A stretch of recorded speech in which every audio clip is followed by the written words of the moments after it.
يسبح لله ما في السماوات وما في الأرض الملك القدوس العزيز الحكيم. هو الذي بعث في الأميين رسولا منهم يتلو عليهم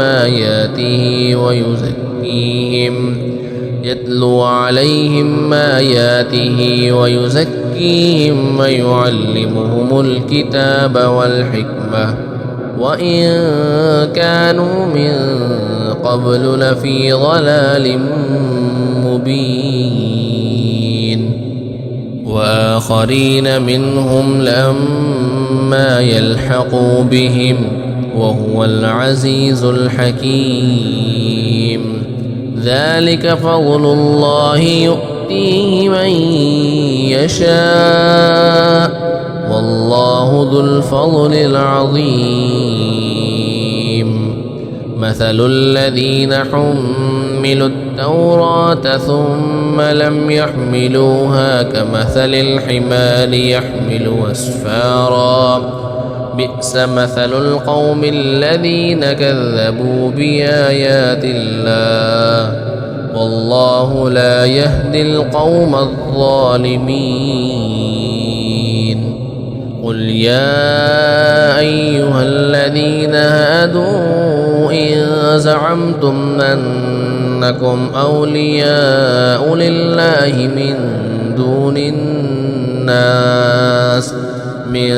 دون الناس فتمنوا الموت إن كنتم صادقين ولا يتمنونه أبدا بما قدمت أيديهم والله عليم بالظالمين.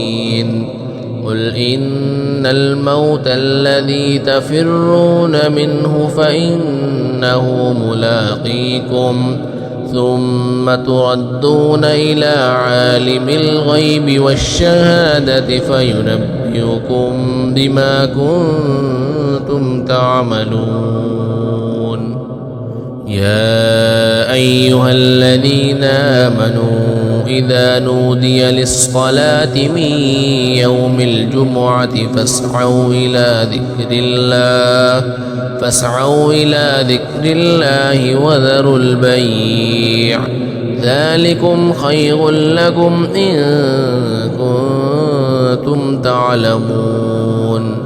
فإذا قضيت الصلاة فانتشروا في الأرض وابتغوا من فضل الله واذكروا الله كثيرا لعلكم تفلحون. وإذا رأوا تجارة أو لهوا انفضوا إليها وتركوك قائما قل ما عند الله خير من اللهو ومن التجارة والله خير الرازقين.